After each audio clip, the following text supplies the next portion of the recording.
अस्सलाम वालेकुम dear students. आज हम पढ़ेंगे न्यूक्लियस के बारे में कि न्यूक्लियस हमारे पास है क्या, इसकी डिस्कवरी, इसके नंबर, पोजीशन, शेप और इसके स्ट्रक्चर के बारे में आज हम पढ़ेंगे। तो न्यूक्लियस का एक शॉर्ट डेफिनेशन यहाँ पर मैंने लिखा हुआ है कि controlling centre which control all activities of the cell. Cell के अंदर जो कंट्रोलिंग सेंटर है वो हमारे पास क्या है, न्यूक्लियस है। और इसी न्यूक्लियस के अंदर क्रोमोसोम मौजूद है और क्रोमोसोम के ऊपर क्या है, जीन है। और जितने भी वाइटल फंक्शंस है उन सब वाइटल फंक्शन को, कैरेक्टर्स को कंट्रोल करना ये हमारे पास न्यूक्लियस का काम है। फिर अगर इसकी डिस्कवरी की बात की जाए तो डिस्कवरी में इसको फर्स्ट डिस्कवरी की थी रॉबर्ट ब्राउन ने जो एक इंग्लिश बॉटनिस्ट है रॉबर्ट ब्राउन 1831 में इसने की थी इन द ऑर्चर्ड सेल्स। फिर इसके नंबर के लिहाज से अगर देखा जाए तो कुछ ऐसे सेल्स भी हैं जिसमें न्यूक्लियस नहीं है, नो न्यूक्लियस कॉल्ड इन्यूक्लिएटेड। ऐसे सेल्स भी हैं जिसमें न्यूक्लियस नहीं है, जैसे कि mature red blood cell, sieve tubes, इन्हीं सेल्स में न्यूक्लियस नहीं है। अच्छा, फिर इस तरीके से भी है कि ऐसे सेल भी है जो एक न्यूक्लियस मौजूद है, ऐसे सेल्स भी है जिसमें दो न्यूक्लियस मौजूद है, जिसको क्या कहा जाता है, बाइन्यूक्लिएटेड। जैसे कि पैरामीशियम में दो न्यूक्लियस है, एक न्यूक्लियस जो है वो रिप्रोडक्शन में इसका रोल है और दूसरा जो है वो फूड डेवलपिंग में इसका एक रोल मौजूद है। तो पैरामीशियम में दो न्यूक्लियस मौजूद है। ऐसे सेल्स भी है जिसमें मोर देन 1 और 2 सेल्स भी है, जैसे कि उसे मल्टी न्यूक्लिएटेड कहा जाता है। जैसे हमारे स्केलेटल मसल्स में नंबर ऑफ न्यूक्लियस जो है वो ज़्यादा है। अब पोजीशन के लिहाज से देखें तो न्यूक्लियस को डिवाइड किया गया है और बहुत ज़्यादा टाइप है, लेकिन यहाँ पर मैंने 3 कर लिए हैं। सेंट्रिक न्यूक्लियस जो एनिमल सेल में मौजूद होता है, जिसमें न्यूक्लियस जो है वो बिल्कुल ही सेंटर में मौजूद होगा। इसेंट्रिक प्लांट सेल में होगा, जिसमें न्यूक्लियस जो है वो कहाँ पर मौजूद होगा, साइड में ही मौजूद होगा।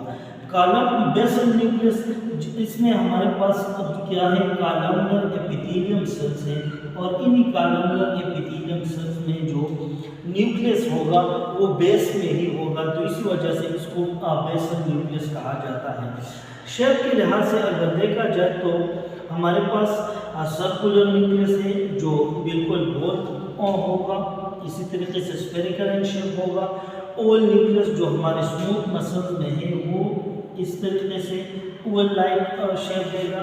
मल्टी लोब न्यूक्लियस जिसमें बहुत ज़्यादा लूप मौजूद होंगे, जैसे कि ये मौजूद होंगे हमारे जो इम्यून सिस्टम के सेल्स हैं न्यूट्रोफिल्स, उन्हीं में ये मौजूद होगा।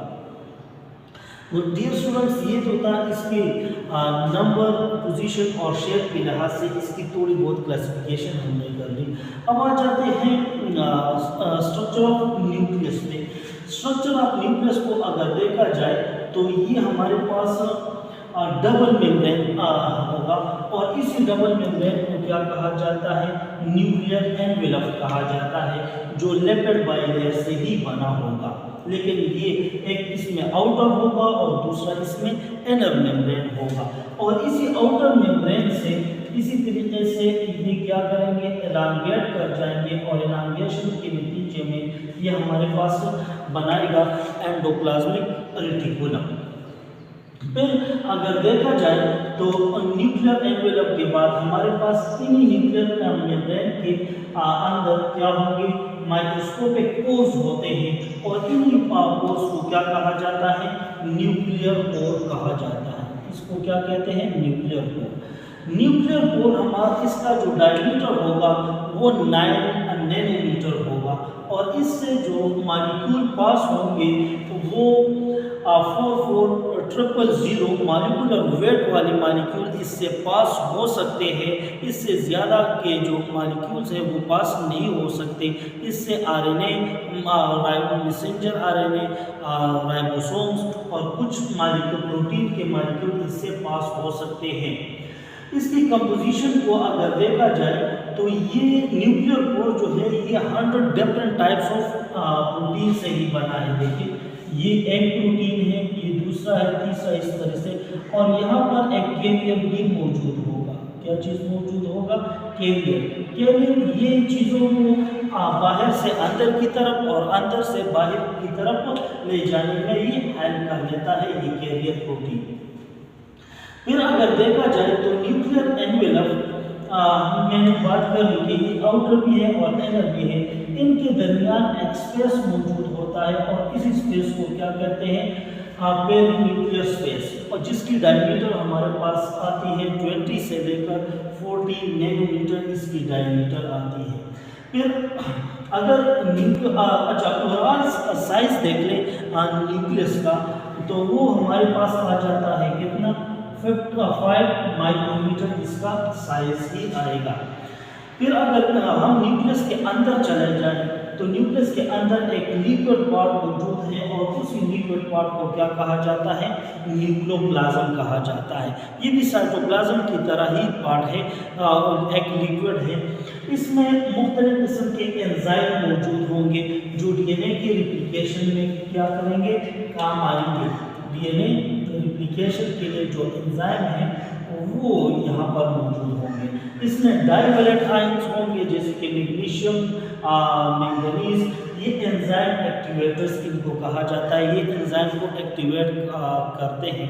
मतलब ये कि यहाँ पर मुख्तलिफ किस्म के प्रोटीन्स भी मौजूद होंगे, मुख्तलिफ किस्म के एंजाइम भी मौजूद होंगे जिससे डीएनए से फिर आरएनए, मैसेंजर आरएनए का बनना। इसके लिए जो एंजाइम, जो बाइवैलेंट, डाइवैलेंट आयन जो है वो चाहिए, वो सारे के सारे इसमें मौजूद होंगे। फिर अगर देखा जाए तो न्यूक्लियस के अंदर हमारे पास इसी न्यूक्लियोप्लाज्म के अंदर एक डार्क डेंस बॉडी मौजूद है और इसी डार्क डेंस बॉडी को क्या कहा जाता है? न्यूक्लियोलस कहा जाता है। ये नॉन मेम्ब्रेन स्फेरिकल स्ट्रक्चर है। इसके इर्द गिर्द किसी किस्म का मेम्ब्रेन जो है वो मौजूद नहीं है। ये डिसअपीयर हो जाए जब भी सेल की डिवीजन होगी, माइटोसिस, मियासिस होगा, ये डिसअपीयर हो जाएगा। कहाँ और कौन से टाइम पे? जब लेट प्रोपेस होगा, और अपीयर हो जाएगा जब टीलोपेस होगा। प्रोपेस में ये डिसअपीयर हो जाता है, टीलोपेस में ही अपीयर होगा। चाहे वो माइटोसिस हो या मियासिस हो, दोनों में ही अपीयर और डिसअपीयर होता है। अच्छा, ये इसका सिर्फ काम ये नहीं है कि ये अपीयर और डिसअपीयर होगा, बल्कि इसका एक अहम रोल है कि ये क्या कर लेता है? Synthesise ribosomal RNA. ये सिंथेसाइज कर देता है ribosomal RNA from the gene of DNA. DNA के जीन से ये राइबोसोमल आरएनए की फॉर्मेशन कर लेता है। ये इस तरीके से कर लेता है। अगर यहाँ पर कुछ प्रोटीन्स मौजूद हैं, ये प्रोटीन है, ये प्रोटीन को साइटोप्लाज्म से इंपोर्ट कर लेता है। साइटोप्लाज्म से प्रोटीन कहाँ पर चला जाएगा? न्यूक्लियस में थ्रू न्यूक्लियर पोर्स, और फिर इसकी असेंबली होगी और असेंबली के नतीजे में प्रोटीन और राइबोसोमल आरएनए की असेंबली होगी। और असेंबली के नतीजे में हमारे पास यही बनाएगा, हमारे पास क्या?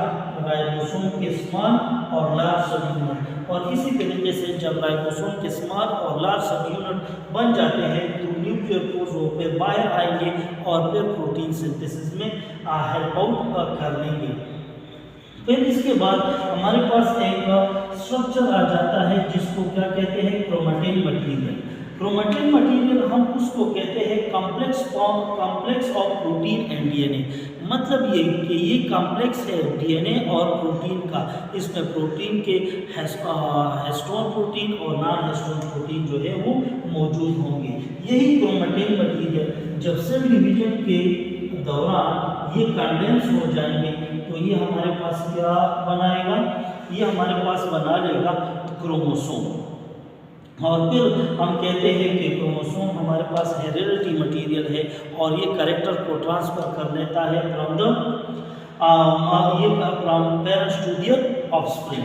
इसी तरीके से अच्छा, इसके आगे हम एक क्रोमोसोम पे एक कंप्लीट डिटेल से वीडियो जो है वो बनाएंगे कि क्रोमोसोम का स्ट्रक्चर क्या है, कौन से स्पीशी में कितने क्रोमोसोम मौजूद हैं, इसके अंदर सैटेलाइट्स क्या है, सेंट्रोमियर क्या है, ये सारी चीज़ें हम अपने अगले वीडियो में बना लेंगे।